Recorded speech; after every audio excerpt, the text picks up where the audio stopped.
तो प्यारे बच्चों, आज मैं आपको एक सुस्त कौवा और मेहनती चिड़िया की कहानी सुनाऊंगी। एक दफ़ा का जिक्र है कि एक जंगल में सुस्त कौवा और एक मेहनती चिड़िया रहते थे। सुस्त कौवा हमेशा काट के दरख्त पर बैठकर आराम करता, बस उसी आराम के लिए उसी दरख्त पर सारा दिन बैठा रहता था। दूसरी तरफ मेहनती चिड़िया खाने की तलाश में हर रोज़ जंगल में एक कोने से दूसरे कोने में फिरती रहती। वो महफूज फल और खेतों के खेत में जानवरों के साथ सारा दिन काम करती रहती थी। एक दिन जंगल में बहुत ज़्यादा बारिश हो रही थी और एक दरख्त टूटकर गिर गया। अब तो सबको खाने की परेशानी थी, क्योंकि कुछ दिनों में बारिश की वजह से खाना कम हुआ था। सुस्त कौवे ने सोचा और कहा कि अब क्या करना चाहिए। उसने मेहनती चिड़िया को देखा जो बारिश में भारी खाना लेके आ रही थी।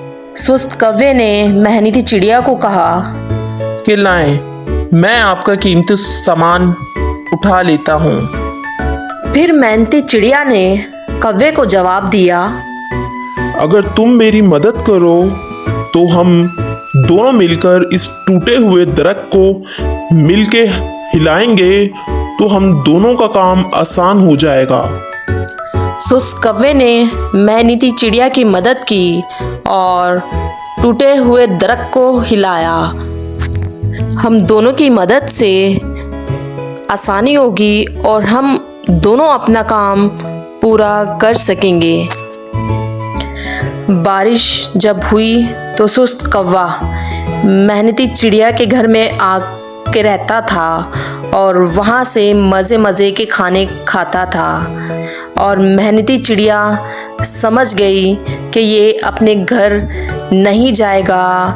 बारिश की वजह से कौवे का घर टूट गया था। सुस्त चिड़िया ने एक दिन खुद ही जाके कौवे के घर को ठीक कर दिया और कौवे को बोला कि तुम्हारे लिए सरप्राइज़ है, और फिर कौवे को उसके घर उसको जाने की इजाज़त दी। तो प्यारे बच्चों, इस कहानी से हमें ये सबक मिलता है कि हमें किसी भी काम में सुस्ती नहीं करनी चाहिए, उस सुस्त कौवे की तरह। और कौवे ने चिड़िया की मदद इस वजह से की थी ताकि चिड़िया उसका लकड़ी का घर दोबारा से तैयार करे। तो प्यारे बच्चों, अगर आपको मेरी ये कहानी पसंद आई है तो प्लीज़ ज़्यादा से ज़्यादा मेरे चैनल को सब्सक्राइब करें, लाइक्स करें और शेयर करें, ताकि इस तरह की कहानियाँ मैं आप सब के लिए हर रोज़ बनाती रहूँ। Thank you.